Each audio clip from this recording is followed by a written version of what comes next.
Ah, tubig. Paano nyo nalaman tayo pagluto na? Kapag malalaman ko, pag hindi na mabalang tumutuloy. Pag wala ng tulo? Sa cooler. Inom ba yan? Minsan di rin napapantayan ng luto. Ah, Minsan di napapantayan ng luto o talagang isa hindi rin. kasi mas na pagdepende sa kahoy no, pag nasusunog.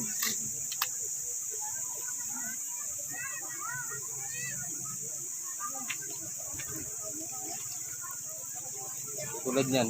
Yung isa baga na yan eh, no? Pero ngayon kakalitin ko ito. Ha? Anong kakalitin yan? Ah, Kakalitin yung uling. Ano siya? Ninisan mo.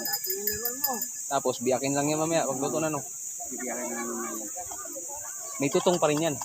Okay.